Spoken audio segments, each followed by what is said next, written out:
أعوذ بالله العلي العظيم من الشيطان اللعين الرجيم. بسم الله الرحمن الرحيم. الحمد لله رب العالمين بارئ الخلائق أجمعين وباعث الأنبياء والمرسلين وملجأ الشهداء والصديقين وعباد الله الصالحين،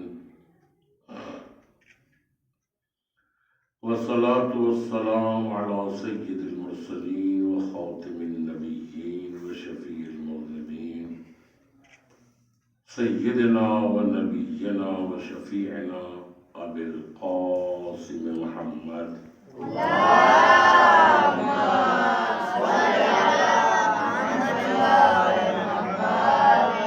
وعلى أهل بيته الطيبين الطاهرين الأطهرين المطهرين المطهرين والكهف الحصين والغياث المستر المستقيم، لا سيما بقية الله في الأرضين الذين أذهب الله عنهم الرجس وطهرهم تطهيرا.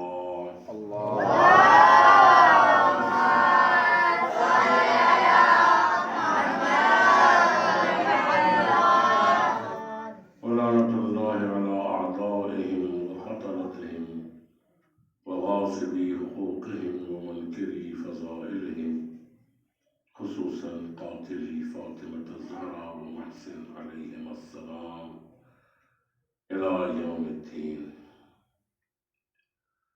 أما بعد، فقد قال الشافعي: أنا عبد لفتى أنزل فيه هل أتى إلى متى أكتمه إلى متى. صلوات محمد وآله.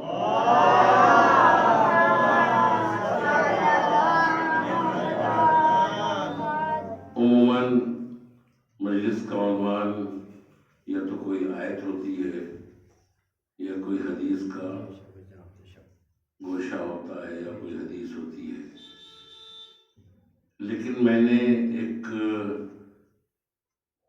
مولا ہی کے چاہنے والے امام شافعی کا ایک شعر پڑھا ہے عربی میں، اور وہ بہت ہی معنی خیز ہے۔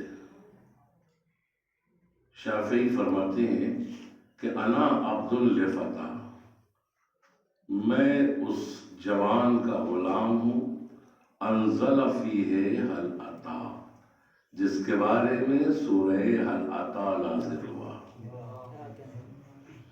الی متی، کب تک، اکتمہ، اس راز کو میں چھپاؤں، اکتمہ الی متی، کب تک میں اس راز کو اپنے دل میں چھپائے رکھوں۔ یعنی بہت بڑی بات کہہ کے چلے گئے شافعی۔ اس کا مطلب شافعی بے پناہ محب اہل بیت تھے۔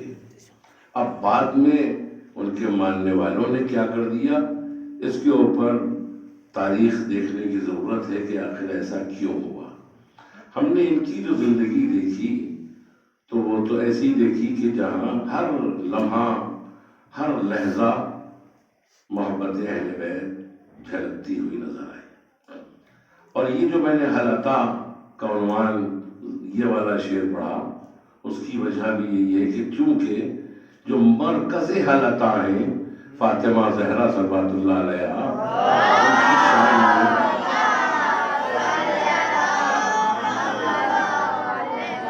ان کی شان میں یہ مجالس ہیں، تو یہ ارشاد کہ ہم ان کے غلام ہیں، تو یہاں پہ چونکہ مرکز حل اتا فاطمہ زہرا ہیں، اور ویسے تو ہر ایک کی شان میں ہے۔ اچھا، یہ بھی ایک عجیب و غریب اتفاق ہے کہ پیغمبر کے سینے پہ سورہ دہر اور سورہ حل اتا نازل تو ہوا، مگر پیغمبر اس عمل میں کہیں شریک نہیں ہے۔ پیغمبر شریک نہیں ہے، نازل ضرور ہوا ہے مولا علی شریک ہے، بی بی فاطمہ شریک ہے، امام حسن، امام حسین، یہاں تک کہ کنیز فاطمہ زہرا جناب فضہ شریک ہے. یہ 5 لوگ شریک ہیں. نازل پیغمبر کے سینے پہ یہ سورہ ہوا. اب یہاں پر یہ جو فرمایا کہ انزل فیہ هل اتی، میں غلام ہوں کہ جس کے بارے میں سورہ هل اتی نازل ہوا، تو تنہا علی کے بارے میں تو نازل نہیں ہوا.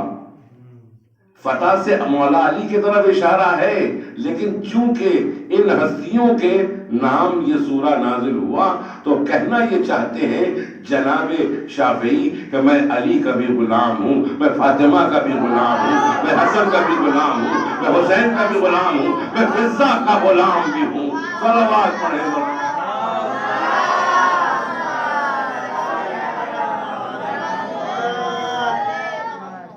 عزیزان گرامی، یہ واقعہ کس طرح سے پیش آیا؟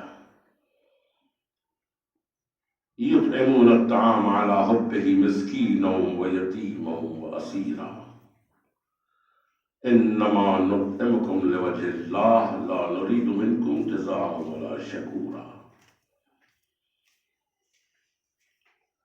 ہم جو اللہ پہلے اعلان کر رہا ہے کہ یطعمون الطعام علی حبہ، اللہ کا اعلان ہے کہ یطعمون، یہ لوگ کھانا کھلاتے ہیں، علی حبہ، اللہ کی محبت میں، مسکین و یتیم و اسیر.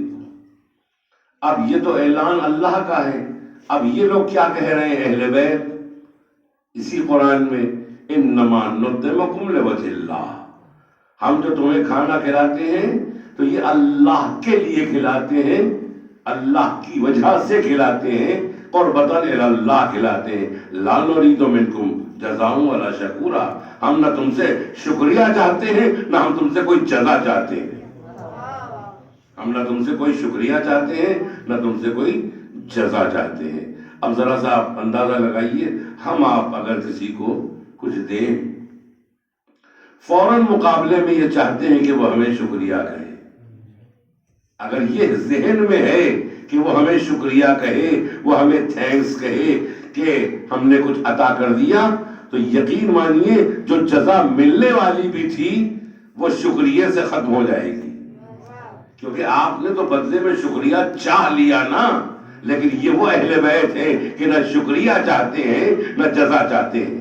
صلوات پڑھے بر محمد و آل محمد.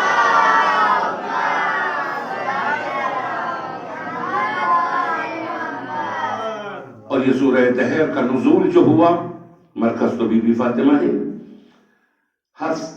حسن اور حسین علیہ السلام بیمار ہوئے.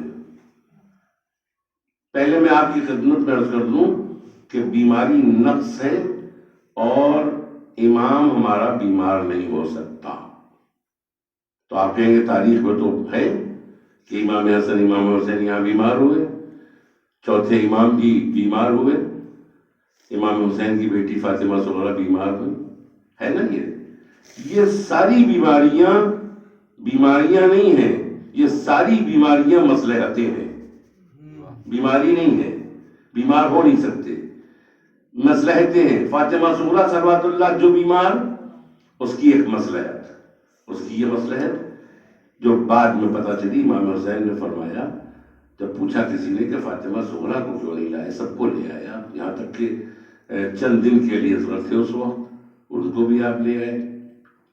تو کہا کہ میری یہ بیٹی فاطمہ صغرا عین شبیہ ہے میری ماں کی، تو میں نے نہیں چاہا کہ وہ بلوہ عام میں آئے. لہذا یہ اگر بیمار نہ ہوتی تو لازمی ہو جاتا لے آنا، اور آنا ان کے لیے لازم ہو جاتا، لہذا بیمار ہو گئی. چوتھے امام بیمار کیوں ہوئے؟ کیونکہ بیمار نہیں ہے بلکہ مصلحت الہی، ورنہ حل من ناصرین ینصرنا کی صدا پہ لبیک کہنا واجب تھا. بیمار ہے، بیماروں کے اوپر واجب نہیں تھا. جو بے ہوش پڑے ہیں ان پر واجب نہیں تھا. جس وقت صدا بلند ہوئی بے ہوش تھے. اچھا، یہ مصلحت کیا تھی؟ مصلحت تھی اتنے بڑے کاروان کی سربراہی کرنا. اگر مان لیے نہ ہوتی اس وقت بیمار اور کربلا میں جاتے جنگ کرنے کے لیے شہید ہو جاتے تو پھر اتنے بڑے کاروان کا ذمہ دار کون ہوتا؟ تو مصلحت تن بیمار. امام حسن امام حسین یہاں پر جو بیمار ہوئے تو یہاں بیمار نہیں تھے بلکہ مصلحت تھی سورہ دہر کے اترنے کی. صلوات پڑھے بر محمد وآل محمد.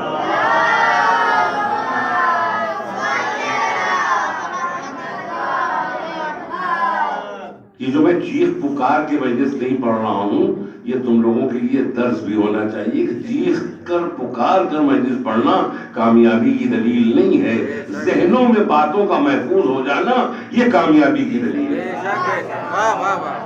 صلوات پڑھے بر محمد.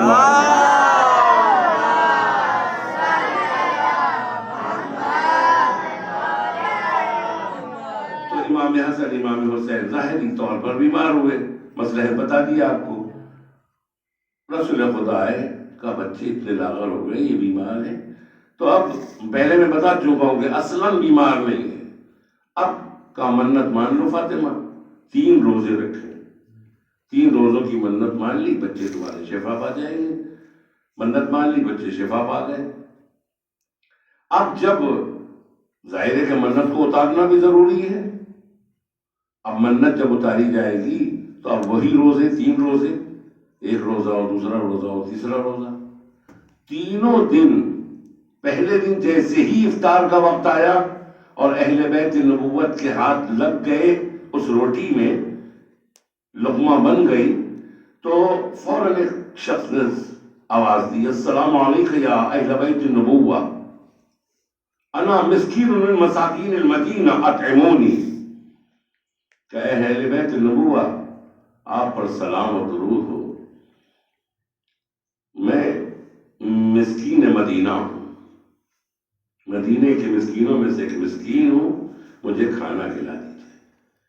ادھر بی بی فاطمہ نے روٹی اٹھا کے دی تو مولا علی کب پیچھے ہٹ سکتے تھے؟ سخی ابن سخی فوراً مولا علی نے بھی دے دی. ادھر امام حسن امام حسین نے بھی روٹیاں اٹھا کے دے دی اور ادھر جناب فضہ جو کنیز ہے انہوں نے بھی روٹی اٹھا کے دے دی روٹی. اب ظاہر ہے کہ پانی سے افطار. آپ یہ کہہ سکتے ہیں نا کہ کبھی کبھی اگر گھر میں کھانا کم پڑ جاتا ہے تو دوبارہ بن جاتا ہے. جیسے کبھی احتیاطی طور پہ ہم نے زیادہ بھی بنا لیا لیکن چند مہمان بڑھ گئے تو اب کم پڑ گیا تو فوراً گھر والے بنا لیتے یا بازار سے آ جاتا ہے. لیکن وہاں ایسا کیوں نہیں ہوا؟ وہاں صرف 5 ہی روٹیوں کے بعد 6ٹھی روٹی کیوں نہیں بنی؟ دوبارہ کیوں نہیں بنی؟ یہ 5 ہی روٹی اس افطار کیوں؟ بھئی اگر تھا گھر میں تو بننا چاہیے تھا. کم سے کم بچے بھی تو تھے, بچوں کا تو خیال ہوتا. لیکن ایسا کیوں ہوا؟ سنیے, وہ تاریخ میں نے دیکھی کہ 3 دن کے جو 3 دن جو غذا ہوتی ہے ان کی 3 دن کی, اس کے مطابق اون ملا تھا. اس کی جو مزدوری تھی وہ بھی جو کی صورت میں مل گئی تھی 3 دن کی, اور ہر دن کا الگ الگ بی بی فاطمہ نے نکال لیا تھا. ایک دن صبح سے شام تک جب انہوں نے اون بن لیا, جب بن لیا تو اب وہ جو صرف 5 روٹیوں کے ہوتے تھے, وہ 5 روٹیاں بن جاتی تھی. اب وہ جو ہوتے تھے مگر چونکہ وہ مزدوری کے نہیں تھے, لہذا استعمال یہ تھی, یہ اقتصادیات تھی, یہ اکنومی تھی اس دور کی کہ اب وہ نہیں, یہ احتیاط تھی, یہ امانت داری تھی کہ اب جب مزدوری کر لیں گی تبھی وہ استعمال کریں گی. اس لیے دوبارہ روٹی نہیں بن سکی. افطار بھی ویسے ہی, سحری بھی ویسے ہی, پھر دوسرے دن کا افطار. پھر ایک شخص نے آواز دی السلام علیکم یا اہل بیت النبوہ انا یتیم من ایتام المدینہ اطعمونی, کہ اے اہل بیت النبوہ آپ پہ درود و سلام ہو, میں مدینے کے یتیموں میں سے ایک یتیم ہوں, مجھے کھانا کھلا دیجیے. تو اب ظاہر ہے کہ سب نے روٹیاں اٹھا کے دے دی اسی وقت. پھر وہی پانی سے افطار, پھر پانی سے سحری. دن بھر ایسے ہی گزر گیا. دن بھر اونٹ کاٹتی رہی. پھر شام کو 5 روٹیوں کے مطابق جو بنائے, جو سے آٹا بنایا, اور اس کے بعد پھر روٹی بنائی. پھر افطار کا وقت آیا. پھر ایک شخص نے آواز دے دی انا اسیر من اسراء المدینہ السلام علیکم یا اہل بیت النبوہ, میں مدینے کے اسیروں میں سے ایک اسیر ہوں، مجھے کھانا کھلا دیجیے. تو وہ روٹیاں پھر اٹھا کے دے دی گئی. تینوں دن روٹیاں اٹھا کے دے دی گئیں اور افطار پانی سے ہوا. اب ایمان سے بتائیے، اس میں امام حسن بھی ہیں، چھوٹے ہیں، امام حسین بھی ہیں. اب اگر کوئی خطیب کسی عالم کو مصداق آئے دہر، سورہ دہر قرار دے دے تو قابل اعتراض ہے یا نہیں ہے؟ اس لیے کہ کون اس طرح کا کام عمل انجام دے سکتا ہے کہ 3 دن مسلسل پانی سے افطار، پانی سے سحری، اور اس کے بعد پھر روٹیاں راہ خدا میں اٹھا کے دے رہا ہے؟ تو ایسا کون کر سکتا ہے؟ تبھی تو پروردگار عالم نے جبریل امین کے ذریعے سے سورہ دہر کو نازل کر کے بتا دیا کہ یہ ہے اہل بیت، یہ ہے انہیں کی عظمت. صلوات پڑھیں بر محمد وعلی.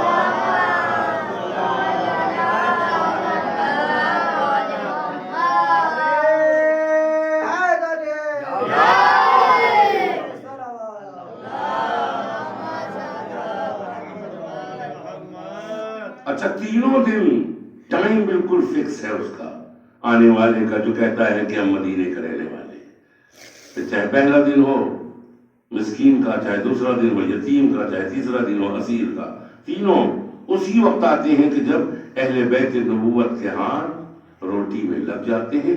اسی وقت وہ آ کے سوال کرتا ہے اور کہتا ہے اپنے کو مدینے کا رہنے والا.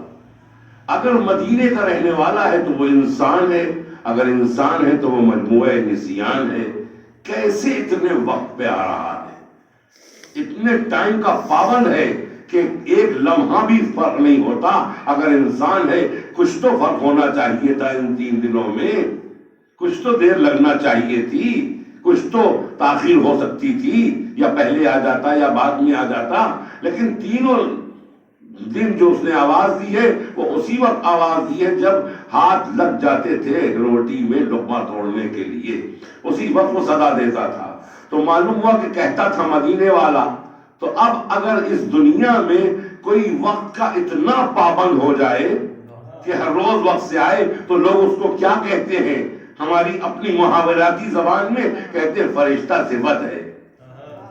شاید یہ وہیں سے نکلا ہو کہ فرشتہ صفت ہے، یعنی جو اتنا پابند ہو جائے ٹائم کا تو وہ انسان نہیں رہتا، وہ فرشتہ ہو جاتا ہے. تو جب ہم نے اس تفسیر کو دیکھا تو معلوم یہ ہوا کہ وہ مدینے کا رہنے والا نہیں تھا، بلکہ تینوں دن اللہ نے ایک دن جبریل کو مسکین بنا کے بھیجا، دوسرے دن میکائیل کو اسیر بنا کے بھیجا، تیسرے دن مسکین بنا کے بھیجا اسرافیل کو. صلوات پڑھے بر محمد وآل محمد.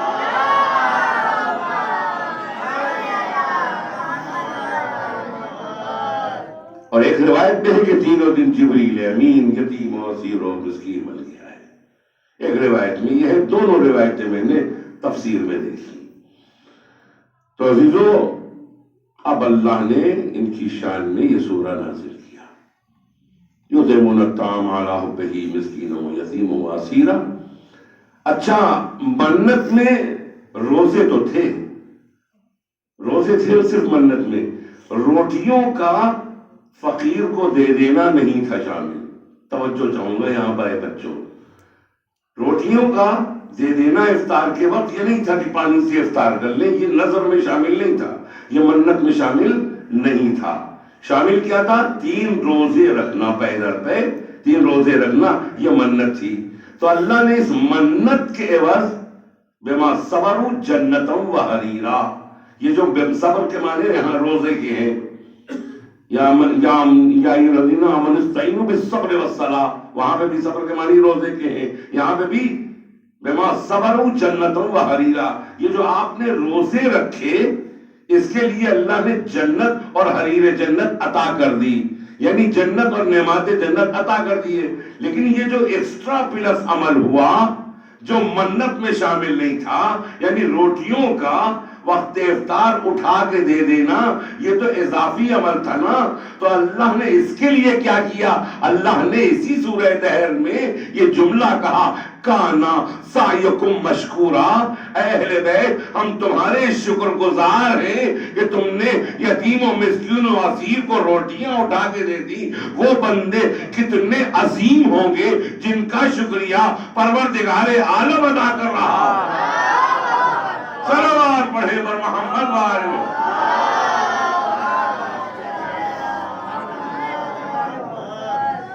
ایک اور صلوات پڑھے ہو.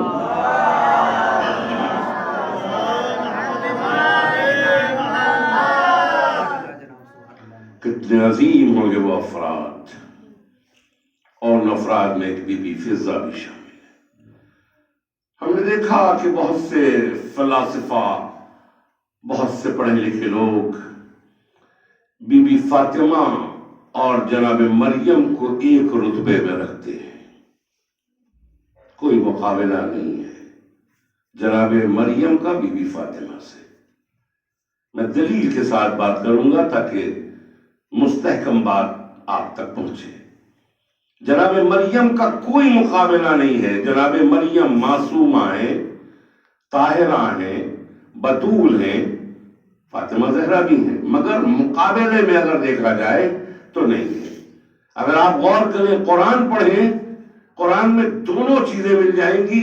جناب مریم کی باتیں بھی ملیں گی، جناب فاطمہ کے سلسلے میں بھی ملے گا. اب کیسے برابر ہو سکتی؟ ممکن ہی نہیں ہے.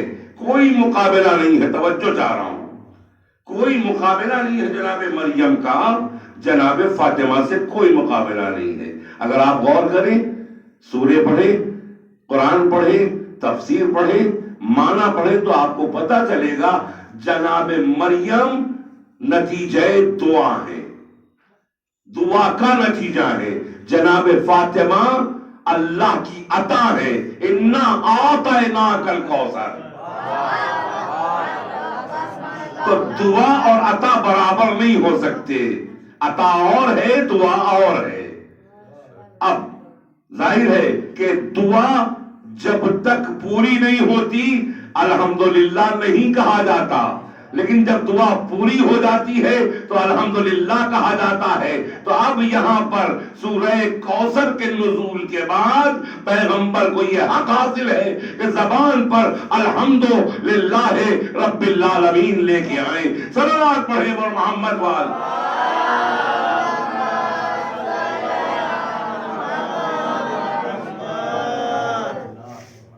تو یہ عظیم ہستیاں، کوئی مقابلہ نہیں. دوسری منزل بی بی فاطمہ سے جناب مریم کا کوئی مقابلہ نہیں. جیسے جناب مریم معصومہ، طاہرہ، بتول، فاطمہ زہرا بھی بتول، طاہرہ، مطہرہ اور بتول. اب یہاں پہ غور کرنے کی چیز کیا ہے؟ معصومہ بھی ہے، لیکن عصمتیں دیکھیے کیا ہے. عصمتیں بھی ہم پلہ ہیں. نہیں، جب نبوتیں ہم پلہ نہ رہیں، بعض کو بعض پر فضیلت ہے، تو پھر عصمتیں بھی ہم پلہ نہیں. جناب مریم کی عصمت تو ہے، لیکن اس منزل کی نہیں جس منزل کی عصمت بی بی فاطمہ کی ہے. ہاں، اب اگر اس کا اندازہ لگانا ہو تو یہ غور کریں کہ جناب مریم کی عصمت حضرت عیسیٰ کی صورت میں ایک قدم آگے بڑھ کے چرخ چہارم پہ ساکن ہو گئی، لیکن بی بی فاطمہ کی عصمت 11 قدم آگے بڑھ کے پردہ غیب میں سکون پذیر ہے. سبحان اللہ. صلوات پڑھے پر محمد و آل محمد.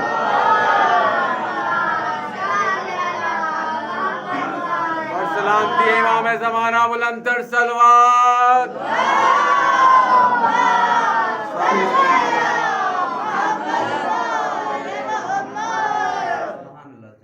عظمت فاطمہ.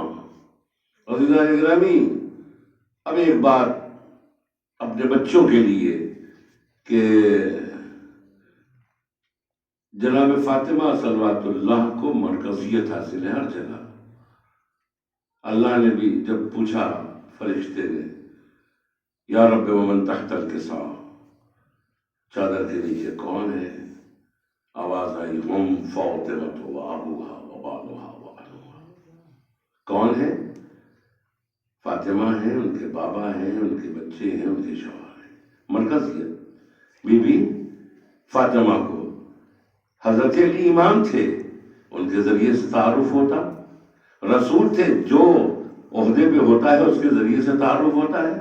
امام حسن امام حسین کے ذریعے سے تعارف ہوتا.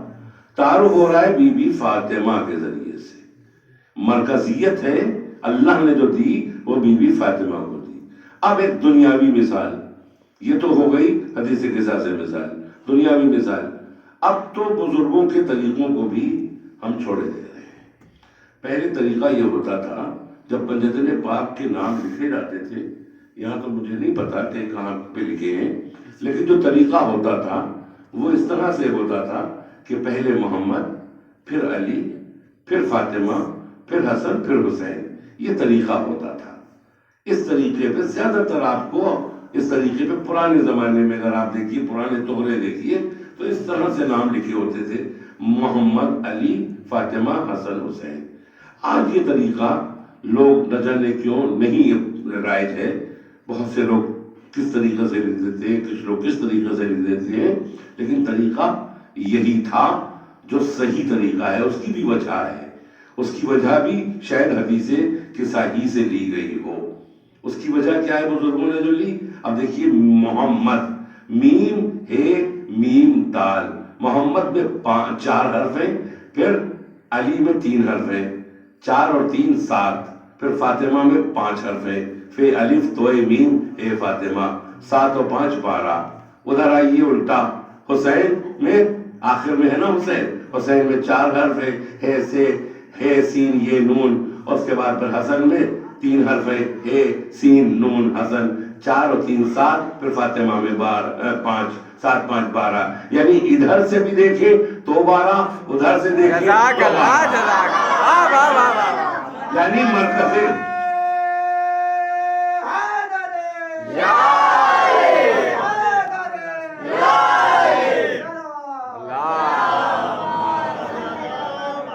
سبحان اللہ، سبحان اللہ، واہ واہ واہ واہ واہ واہ. یعنی مرکز جزاک اللہ، جزاک اللہ. رسالت بھی ہے اور مرکز امامت بھی ہے.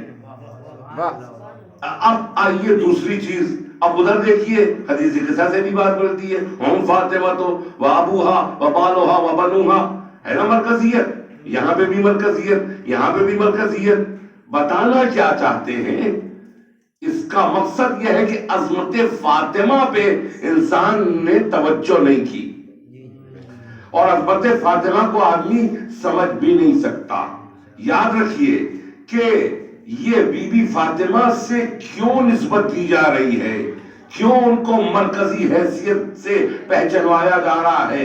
اللہ بھی مرکزی حیثیت سے پہچانوا رہا ہے، رسول بھی مرکزی حیثیت سے پہچانوا رہے ہیں، اور ائمہ بھی مرکزی حیثیت سے پہچانوا رہے ہیں. ہمارے خاندان کے بزرگ بھی ان کو مرکزی حیثیت سے پہچانوا رہے ہیں. آخر اس کی وجہ کیا ہے؟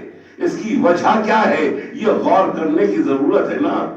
کیوں کہ اب دیکھیے، کیوں ہے آپ مادن رسالت، کیوں ہے آپ مادن امامت؟ اب صرف اگر رسالت کو ضرورت ہے تو عصمت کی، امامت کو ضرورت ہے تو عصمت کی. اگر رسول کے پاس عصمت ہے تو رسول ہے، امام کے پاس عصمت ہے تو رسول وہ امام ہے. تو بس اب یہ عصمت کہاں سے لے؟ سراپا عصمت تو بی بی فاطمہ کو قرار دیا ہے. اب جسے رسالت چاہیے وہ در فاطمہ پہ آئے، جسے امامت چاہیے وہ در فاطمہ پہ آئے. صلوات پڑھیں پر محمد والی.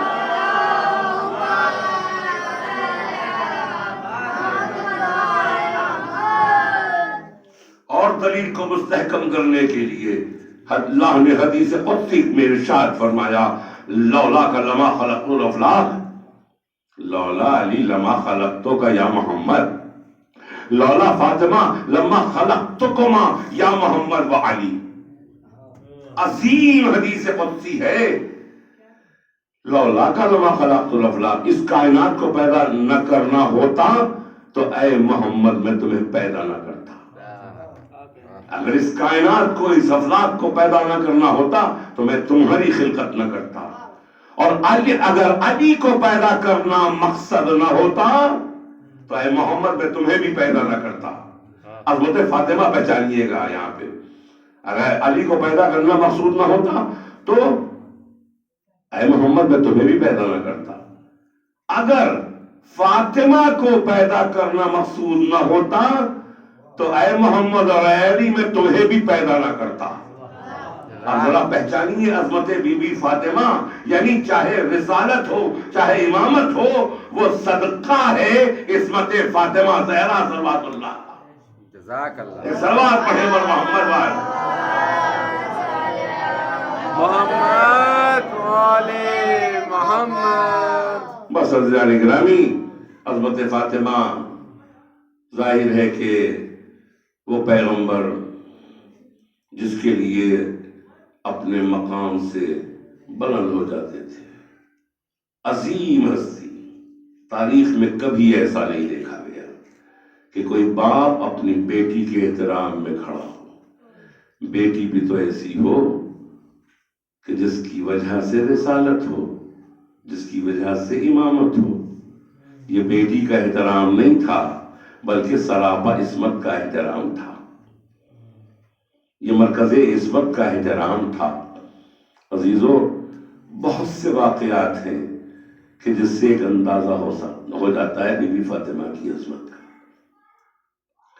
بی بی فاطمہ کے گھر پہ ایک مرتبہ ام ایمن آئی، اور ام ایمن نے آ کے دیکھا کہ گھر کا دروازہ بند ہے، اندر سے کنڈی لگی ہے، لیکن اشتیاق بہت تھا شہزادی زہرا کی زیارت کا، تو گھر کے روزن سے جو اوپری حصے میں ہوتا ہے کسی صورت سے اس سے دیکھا تو کیا دیکھا کہ بی بی فاطمہ کی آنکھ لگ گئی ہے، تسبیح کے دانے، تسبیح ان کے ہاتھ میں، تسبیح کے دانے چل رہے ہیں، اپنے آپ سے حرکت کر رہے ہیں، پاس میں چکی ہے وہ بھی ہل رہی ہے بغیر ہاتھوں کے، اور وہی پاس میں جھولا ہے، امام حسین اس میں لیٹے ہوئے ہیں، وہ جھولا بھی اپنے آپ چل رہا ہے۔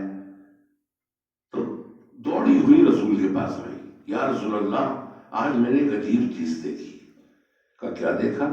کہا بی بی فاطمہ سو رہی ہیں مگر تسبیح بھی چل رہی ہے، چکی بھی چل رہی ہے، اور وہاں پہ جو جھولا ہے جس میں حسین لیٹے ہیں وہ بھی چل رہا ہے۔ تو کہا تمہیں تعجب ہو رہا ہے؟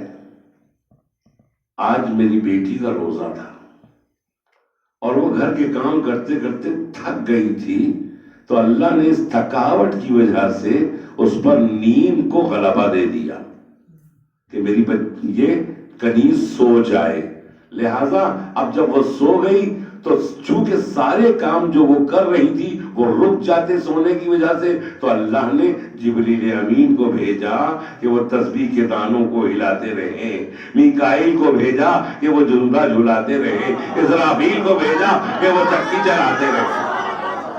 صلوات پڑھے پر محمد وآل میں۔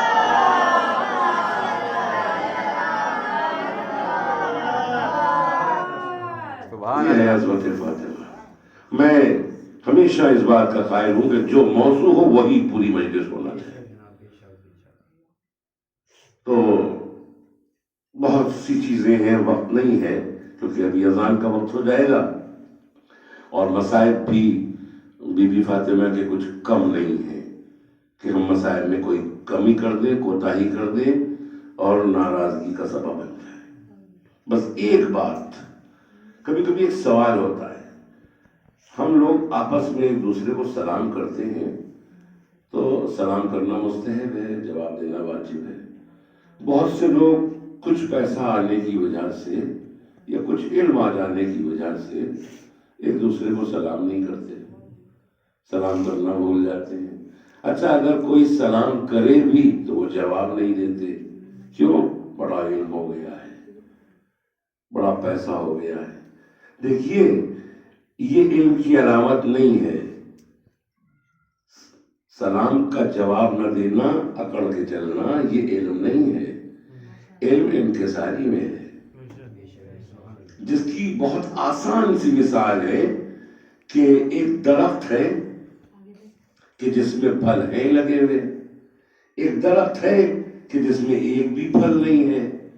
تو جس میں پھل نہیں ہے تو اس کی جتنی ٹہنیاں ہیں وہ کھڑی رہتی ہیں، لیکن جس ٹہنیوں میں پھل ہوتے ہیں وہ جھکاؤ کی طرف ہوتی ہے. اگر علم کا پھل ہے تو سر جھکے گا، منکسر مزاجی پیدا ہوگی. کہنے کا مقصد یہ تھا کہ سلام اور دعا آج بار ہو گیا ہے لوگوں پر. کچھ سلام نہیں کرتے تو کچھ جواب نہیں دیتے. اب یہاں پر ایک بات آ گئی اسلام میں، بی بی فاطمہ صلوات اللہ، چند لوگوں کے نام بھی میں لے سکتا ہوں مگر ممبر اس کی جگہ نہیں ہے. اگر میں ڈرائنگ روم میں بیٹھا ہوتا تو میں نام بھی لے لیتا. کچھ لوگوں سے ناراض تھی، ان کے سلام کا جواب بھی نہیں دیتی تھی. اب یہاں پر ایک اور اہم بات بچوں تک پہنچ جائے، سلام کا جواب کیوں نہیں دیتی تھی؟ شہزادی زہرا تو شریعت کی موجد ہے، ایجاد شریعت انہی کی ہے، بھئی انہی کے گھر سے ہی شریعت نکلی ہے. تو اب وہ کیوں سلام کا جواب نہیں دیتی؟ جبکہ مسلمان اگر سلام کا جواب مانگے یعنی سلام کرے تو اس کا جواب دینا واجب ہوتا ہے. تو وہ تو ظاہر ہے کہ خلفاء تھے، تو ان کے سلام کا جواب کیوں نہیں دیتی تھی؟ اچھا، یہاں ہمارے ہندوستان میں خاص طور سے لکھنؤ میں ایک چیز ایجاد ہوئی. دیکھیے سلام جو ہے وہ صرف مسلمانوں ہی کو کیا جا سکتا ہے نا، لیکن چونکہ ہماری گنگا جمنی تہذیب ہے تو ہم سلام علیکم تو ایک کافر کو کریں گے نہیں، ہندو کو. تو اس کے لیے ہمارے بزرگوں نے ایک طریقہ ایجاد کیا، آداب. دیکھ توجہ چاہ رہا ہوں، آداب کو بھی برا نہ کہیے کہ لکھنؤ والے آداب کہتے ہیں. انہوں نے ایک طریقہ ایجاد کیا کیونکہ ہمارے روابط اور رواسم سب سے ہیں، سنی سے بھی ہیں، شیعہ سے بھی ہیں، سکھ سے بھی ہیں، بودھسٹ سے بھی ہیں، ہے نا، عیسائیوں سے بھی ہیں، ہندوؤں سے بھی ہیں، سب سے تعلقات ہیں. تو سب کو ہم ملیں گے تو ظاہر ہے کہ سلام دعا بھی ہوگا. تو اب مسلمان جب ملے تو کہو سلام علیکم، جواب میں علیکم السلام. لیکن جب کوئی اس طرح کا آدمی ملے تو اس سے کہو آداب، یہ تاکہ ایک لفظ اسلام کا بھرم باقی رہے اور لفظ سلام علیکم کی عزت باقی رہے اور اس کی نظر میں تمہاری تہذیب باقی رہے. ایک صلوات پڑھے بر محمد و آل محمد. سلام کا جواب بی بی فاطمہ کیوں نہیں دیتی تھی؟ جبکہ یہ بھائی مسلمان خلفاء، دنیا تو امام المسلمین اور پتہ نہیں کیا کیا خلیفۃ المسلمین کہہ رہی ہے، ان کا جواب نہیں دیتی تھی. اب سنیے گا، بی بی فاطمہ جواب نہ دے تو کوئی نہ کوئی تو خاص بات ہے، کچھ تو ہے، کیونکہ وہ گناہ تو کر نہیں سکتی، معصومہ ہے، صاحب عصمت، کہ وہ جواب نہ دے یا سلام نہ کرے. تو اب کچھ وجہ تو ہے کہ جو سلام نہ کرتی تھی نہ جواب دیتی تھی. آخر اس کی کیا وجہ؟ تو ہم نے ابھی کیا بتایا کہ ہم سلام کس کو نہیں کرتے؟ جو صاحب اسلام نہ ہو، کسی بھی مذہب کا ہو، صاحب اسلام نہ ہو، اس کو ہم سلام نہیں کرتے، ہم ادا کرتے ہیں. تو اب بی بی فاطمہ کسی کو سلام نہیں کر رہی ہیں تو کوئی وجہ تو تلاش کرنا پڑے گی. تو اب حدیث سنیے، رسول فرماتے ہیں کہ فاطمہ تو بضعۃ منی، من احبہا فقد احبنی، من آزاہا فقد آزانی، من آزانی فقد آز اللہ، من آز اللہ فہو کافر. جواب کیوں نہیں دیتی تھی؟ سن لیجئے، رسول فرماتے ہیں فاطمہ میرا ٹکڑا ہے. جس نے فاطمہ سے محبت کی اس نے مجھ سے محبت کی، جس نے فاطمہ کو اذیت پہنچائی اس نے مجھے اذیت پہنچائی، جس نے مجھے اذیت پہنچائی اس نے خدا کو اذیت پہنچائی، اور جس نے خدا کو اذیت پہنچائی وہ کافر ہے۔ اس کا مطلب بی بی فاطمہ کی نظر میں وہ مسلمان ہی نہ تھے، وہ کافر تھے، اس لیے جواب نہیں دیتی تھی۔ صلوات پڑھے پر محمد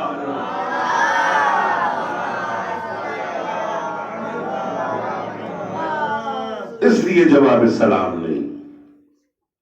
عزیزوں، ظاہر ہے کہ بڑی اذیتیں پہنچائی تھی، ناراض گئیں، حضرت علی علیہ السلام سے وصیت کی کہ رات کی تاریکی میں جنازہ اٹھائیے، نام لے کے کہا فلاں فلاں فلاں میرے جنازے میں شامل ہو۔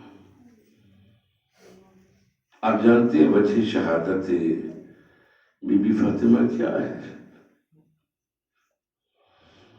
وجہ شہادت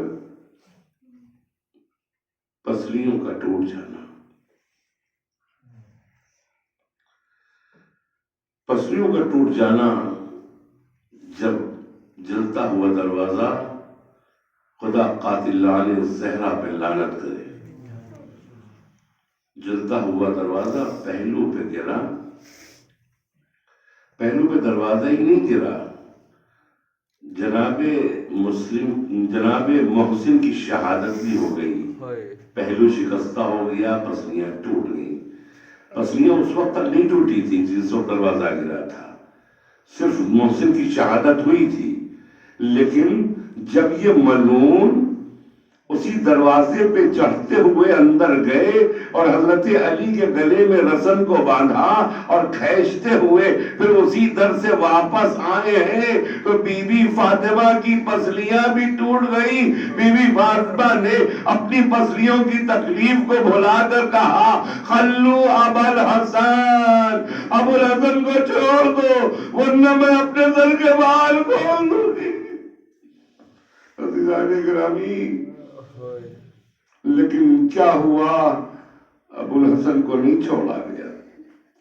غرض یہ کہ دن گزرتے رہے، بی بی فاطمہ ہر کام ایک ہاتھ سے کرتی تھی، ایک ہاتھ پسلیوں پہ ہوتا تھا اور ایک ہاتھ سے کبھی چکی چلا رہی ہے، کبھی چولہا جلا رہی ہے، کبھی کھانا پکا رہی ہے، کبھی روٹی پکا رہی ہے، گھر کے سارے کام ایک ہاتھ سے۔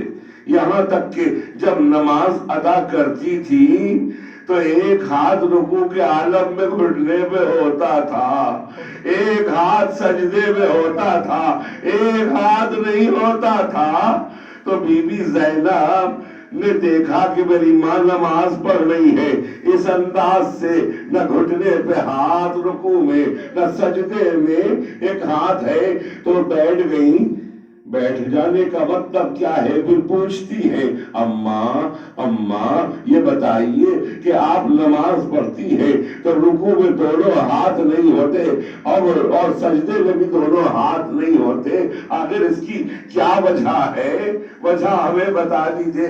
اس کا مطلب یہ ہے کہ جناب زینب کو جو 5 برس کی تھی، بی بی فاطمہ نے اپنا یہ راز نہیں بتایا تھا، تبھی تو بی بی زینب پوچھ رہی ہے، کہہ رہی ہے کہ اے ماما جلدی بتائیے کہ آخر ایسا کیوں ہے کہ ایک رکوع میں گھٹنے پہ ہاتھ نہیں، سجدے میں بھی ہاتھ نہیں، ساتھ آزائے سجدہ جھکتے ہیں۔ تو عزیزوں، سیدہ نے یہ تو نہ بتایا کہ آخر اس کی وجہ کیا ہے، ایک ہاتھ میری پسلیوں پہ ہوتا ہے، یہ نہیں کہا، بلکہ یہ کہا آج جب ہم سجدہ کر رہے ہیں یا رکوع کر رہے ہیں، ایک ہاتھ تو کم سے کم ہے، لیکن جب تو سجدہ کرے گی، نماز پڑھے گی، تیرے دونوں ہاتھ پس گردن سے بندھے ہوں گے، تو رکوع بھی کرے گی، سجدہ بھی کرے گی۔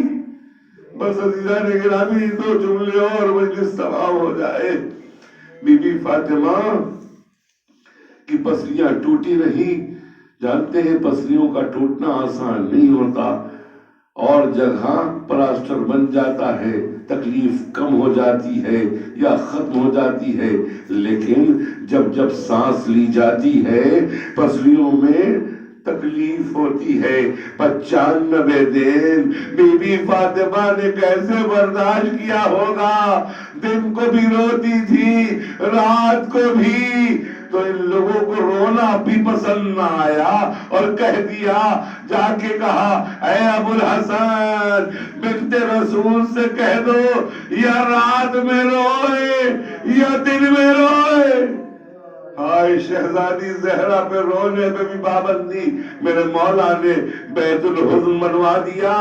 وہی جا کے کبھی حسن کی انگلی پکڑتی تھی، بیت الحزن میں جا کے روتی تھی. کبھی حسین کی انگلی پکڑی اور بیت الحزن میں جا کے روتی تھی. کبھی فضا کے ساتھ جاتی تھی بیت الحزن میں، اپنے بابا کا ماتم کرتی تھی. بس عزیزان گرامی، آخری جملے اور مجلس تمام ہو جائے تاکہ کوئی مصائب میں کمی نہ ہو. عزیزوں، وصیت تھی نا کہ آپ ہی کفن پہنائیے گا، آپ ہی غسل دیجیے گا. میرے مولا نے وصیت کے مطابق عمل کیا. اب جب غسل دے رہے ہیں، چاہنے والوں کا مجمع باہر انتظار میں ہے. غسل دیتے دیتے اس قدر کس کے میرے مولا چیخے در بھری آواز میں کہ چاہنے والے بے چین ہو گئے. میرے مولا غسل دے کے جب باہر آئے ہیں چاہنے والوں کی تعزیت قبول کرنے کے لیے، تو سارے کے سارے رو کے کہتے ہیں دامن پکڑ کے، اے میرے مولا جلدی بتائیے کہ یہ آپ اس قدر کس کے چیخے کیوں؟ ارے عجب لہجہ تھا آپ کا چیخنے میں. کہا نہ پوچھو، میں بتا نہیں پاؤں گا، یہ ایک عجیب تکلیف ہے جو راز میں رہنے دو. لیکن چاہنے والوں نے میرے مولا کا دامن، مجلس تمام ہو رہی ہے، دامن پکڑ لیا اور دامن پکڑ کے کہتے ہیں آپ کو زہرا کے حق کا واسطہ بتا دیجئے کہ آخر کیوں ایسا ہوا. اب کہتے ہیں ارے پوچھتے ہو تو بتائے دیتے ہیں. ارے بنت رسول کی پسلیاں ٹوٹی رہی لیکن مجھ سے بیان نہ کیا. آئے جب میں غسل دے رہا تھا ہاتھ پسلیوں پہ تھے. آئے فاطمہ زہرا، آئے بنت رسول، سیعلم الذین ظلموا أيهم القلب ينقلبون.